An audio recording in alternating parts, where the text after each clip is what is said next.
anything else probably. His natural players don't tend to.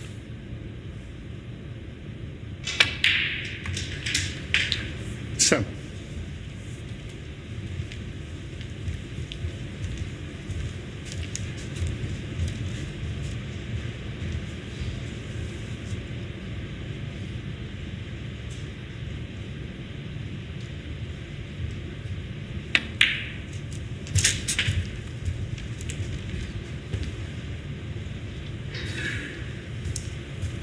That's a poor one though. 12. Significantly short of pace. This red that's closer to the black, which is what he played for, is now probably too thin to take on, so he's looking at one to the right centre.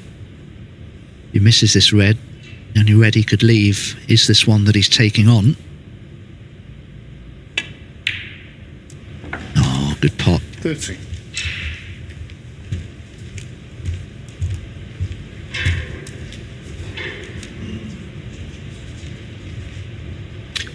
He played very well in the opening group, Pang. 5 centuries along the way as well, which shows you that even when he gets in amongst them, he can score with the best of them. It was just sort of fizzled out his day the other day. He played Jack Jones in his last group match, lost it, and then he had to stay on and play Jack again in the playoffs, and Jack certainly had the upper hand throughout that whole exchange, and Pang started to look very tired towards the end. There was a number of times where he'd 90. missed a couple of shots and he just sort of bowed his head to the floor, and you don't often see that from Pang. He never really shows much emotion, but you could see that something was just affecting him. His focus, no doubt. These can be long days. Lots of snooker to be played.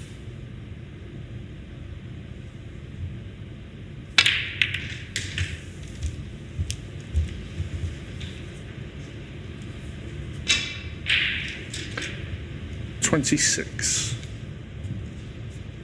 59 the lead, 59 points remain, so Ali Carter at present can only tie.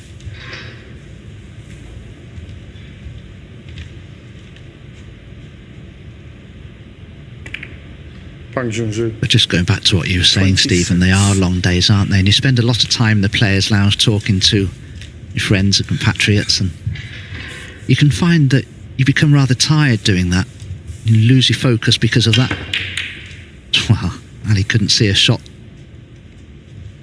a bona fide shot anyway. Now hang on, is this red going in? Oh, it hasn't. Well, it needed to. It hasn't conceded, but he may as well have done. Although, having said that, with 59 points on the table, you can be fine these days because the frame isn't safe technically, although from Pan Junxu's point of view it was. And the frame. But now that red has gone in, Ali Carter has decided to concede. He didn't trouble the scorers in that first frame, and Pan Junxu wins it convincingly by 60 points to 0 and takes the first frame to lead 1-0.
Welcome back. Frame 2 about to get underway here on our main table, table 1. Alicanta's to break. Just to give you a quick update on table 2, Ryan Day is in action against his compatriot Welshman Jack Jones. Ryan won the first frame, but is 20 odd points behind in frame 2. There's just 2 reds remaining as Ali Carter breaks off here for frame number 2 of our match. Didn't really get much of a look in that first frame. Pan Junxu was very solid.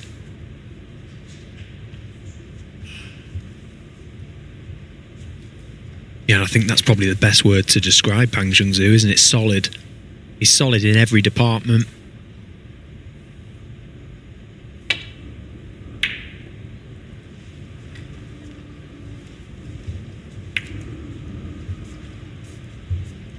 I think he's one of those players, Stephen, that the quicker players, and certainly Ali Carter's one of those that, you know, wouldn't enjoy playing because he can disrupt your rhythm when he plays well, Pan Junxu, especially if he keeps you out the balls.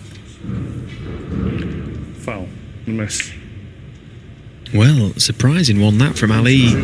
Sort of gesticulated as if to say that that cue ball had deviated.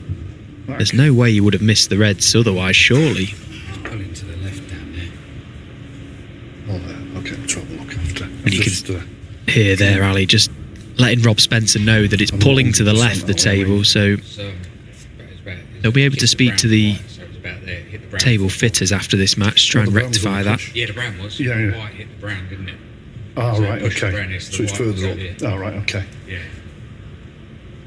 Yeah. Yeah, Yeah, shouldn't so I you? was queuing over the brown. Yeah, no, it's fine. That's all right. I didn't know, if I'm being Yeah. perfectly honest. Pay attention then.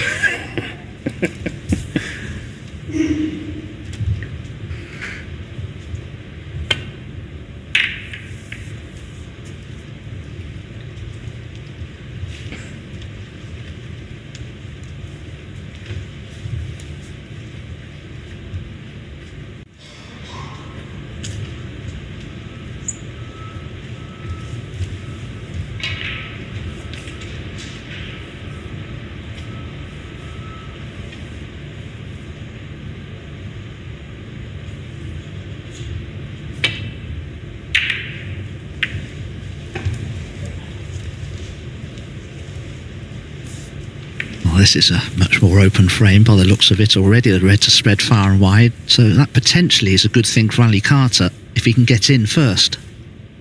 Black, though, is tied up. It won't pot into either pocket, but there are plenty of reds you could clear to make a path for the black.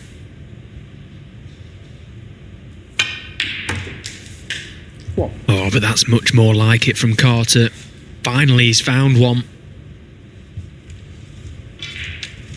Great strike, and again played it in such a way that the cue ball was always heading towards that side cushion on the blue, but not leaving anything too easy for Pang had he have missed the red. He's such a good ball striker, isn't he, Dom? Ali's technique is really one of the best on the tour. Yeah, I've played Ali a few times over the years, and when you watch him play, he's a very classy player. He's very still on the shot, got a great technique. That could have worked out a little better for him, though.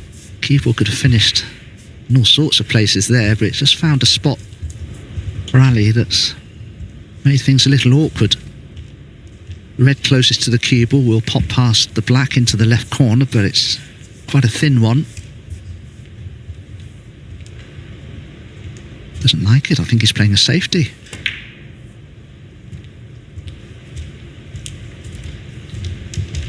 Alicanta's 6. It's amazing, isn't it? You look at the table and think you can't possibly not land on a ball, but this game has a funny way at times of landing you in those sorts of spots where there isn't anything available. He played quite a conservative game against Si Jiahui in his opener. There was a number of times where he refused pots, where we maybe fancied him to attack and he didn't. Kept it very tight, choosing to do the same here.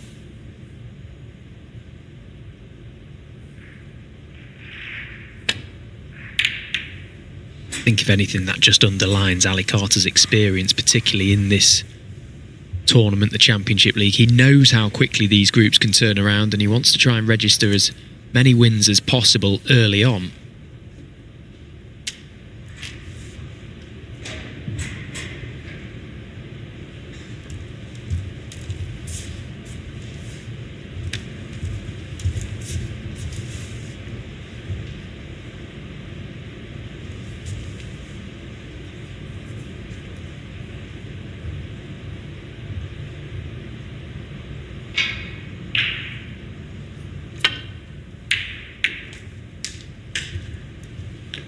That's another terrific pot from Ali Carter.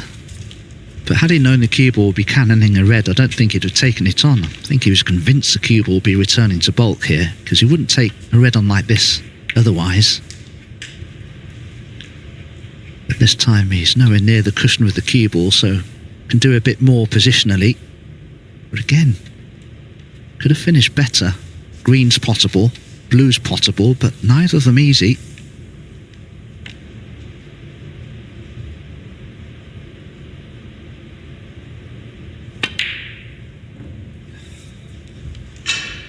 Yeah, it made the difference in the end. You can see him throwing his arms around Ali Carter. He's frustrated, presumably only by the fact that once again the cue ball has landed in one spot there where it just made that blue missable.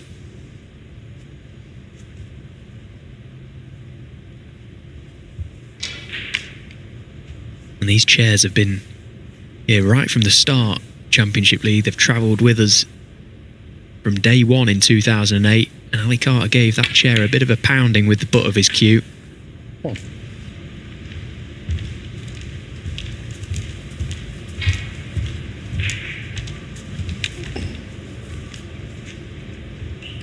Yes, nice comfortable Chesterfield armchairs. Sat in those a few times over the years. They're rather low though. When you sat in them you can't see the top of the table too well.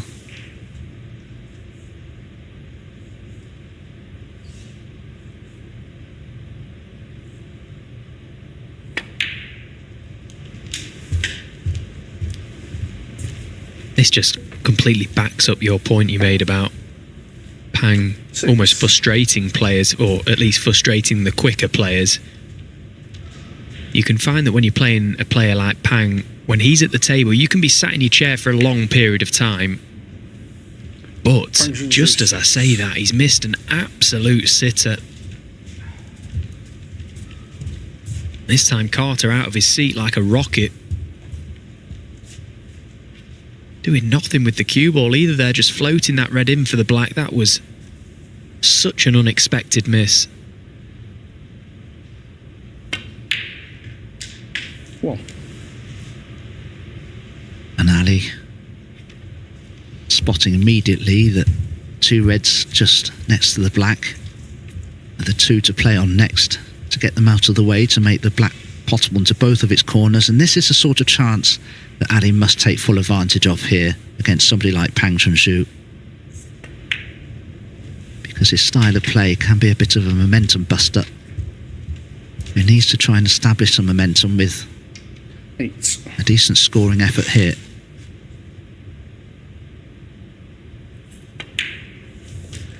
No.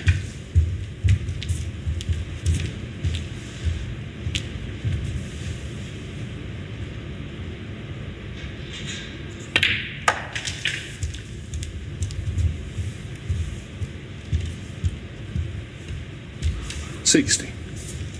A match sharp Ali Carter would take this chance with ease, really. He's so good in this sort of position, but it's only the second match of the year for him. No doubt had a bit of time off over the festive period. You can't blame the players for that. It's a long old season. This week all about playing his way into form, just sharpening himself up, ready for the Masters. Takes on Mark Selby at Alexandra Palace. You've got to be match sharp to beat a player like Mark. Of course, Mark himself will be here later on in the week. He joins the fray for Group 3, which on paper, Dom, looks an absolute nightmare group for all involved. Ronnie O'Sullivan, Kyron Wilson, Mark Selby, and of course 4 other players. Well, this is it. You see, with the Masters just around the corner, a lot of the very top players want to be in the earlier groups. It's a real good match sharpener for them. 30. And I think it'd be a great opportunity for all the top players to be playing one another just before the Masters begins. Although, having said that, I mean, this is a different table. It's a Rasson table. You normally play on the traditional star table for the Masters, but in the Championship League we don't, so there are differences. in the way the tables play. What do you make of the tables, Dom? These Rassons, we've played on them for a number of years now, but I've always only ever had mixed opinions on them. Well, although the pockets are configured exactly the same way, they tend to play a little bigger along the cushion rails than the star tables. The middle pockets can be very nippy on these Rassons, as they can, of course, on the star. There's not much to choose between them. But the response of the cushions can be different on the Rasson tables, I feel. I feel that the Rassons, when they're playing well, the balls skid a little more off the cushions. But that's not always the case. But of course, the width of the cushion rails, they're a lot wider, the Rasson tables. You can see that they're very wide. And they're very heavy Rasson tables. Table fitters will tell you that they're about 30. half as heavy again as a star table, so they're getting on for 2 tons in weight.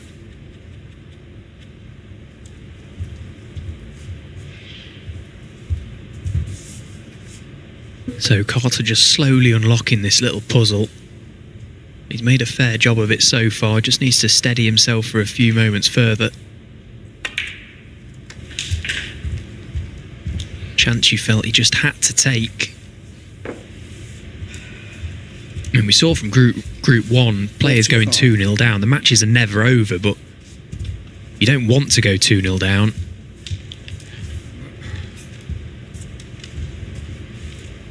These short sprints, race to 3, best of 5, can be quite unpredictable.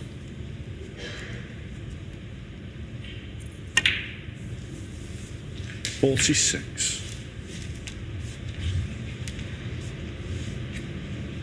That was a good red from Ali. He wasn't in perfect position there, but he is again now. Very surprising miss to the right centre from Pan Junxu. Allowed 51. Ali Carter in for this opportunity.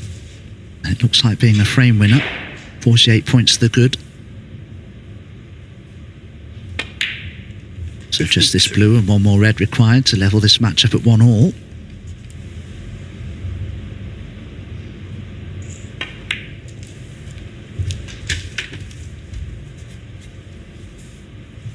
$57.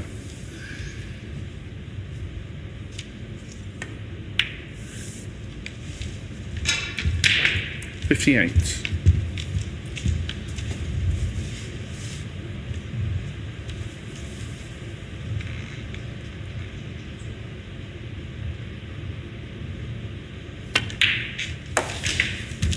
Go on, sorry. No, you're right, go on. 65.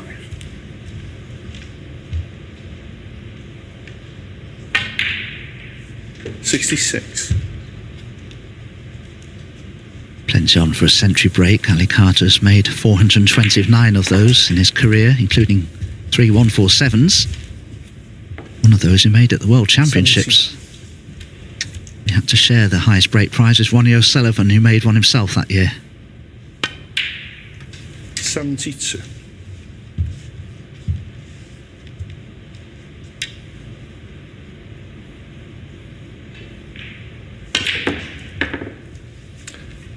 Ali Carter 72 on the frame. Well, no century break, but a good break nevertheless from Ali Carter, one of 72, and that's enabled him to level this match up. It's 1 frame all.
Gets one frame more here in our second match of the day in Group 2 of the BetVictor Championship Snooker League. The third frame. Pan Junxu to break. Pan Junxu missed that simple red to the right centre in that previous frame, and Ali Carter, in response to it, made a break of 72 to win the frame. Pan breaking off here for frame number 3. He's going to have to put that out of his mind as quickly as possible, and that's what you always have to do when you're playing. Put those disappointments behind you immediately, because if you don't, you can lose the next frame, let alone the one that you've made the mistake in.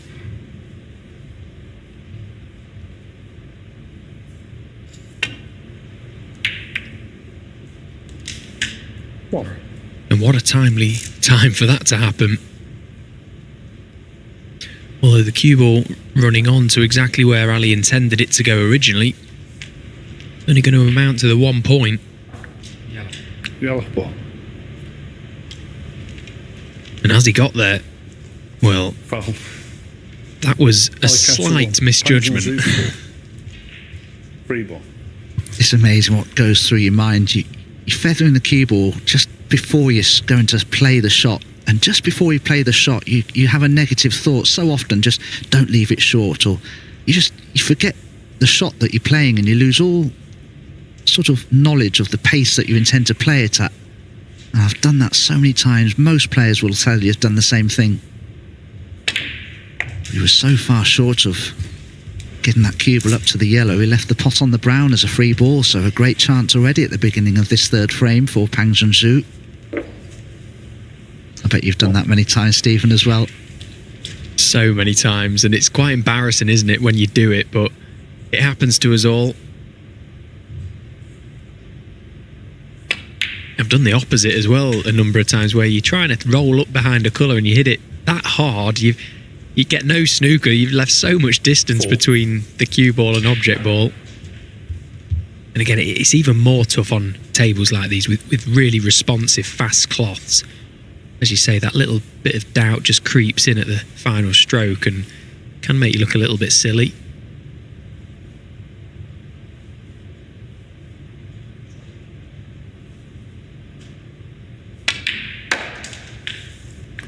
Five.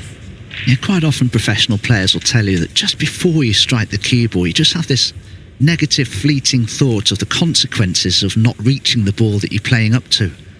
And that's exactly what causes the mistake to be made, and you just lose the feel of the shot entirely that you're wanting to play. Certainly happens more when the pressure's really on, when you have a chance to put your opponent in all sorts of trouble if you can roll up tight behind a colour. So important positional shot coming up here for Pan Junxu. Needs a good angle on probably the blue.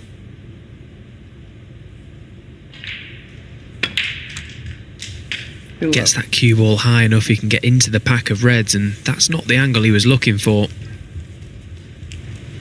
And a big area to play into there, Pang.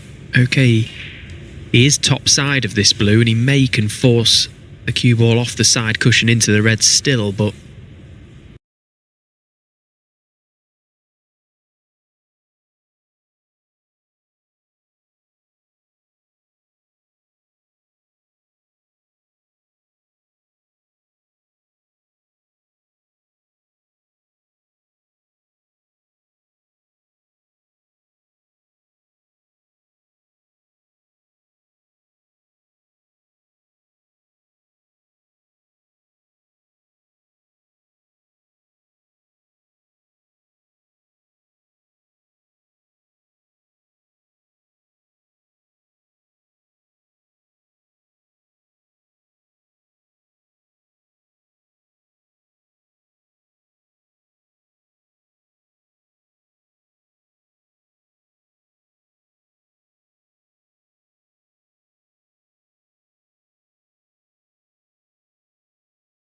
but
Just stop. As it is.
اول واحد بطعنه بالدي.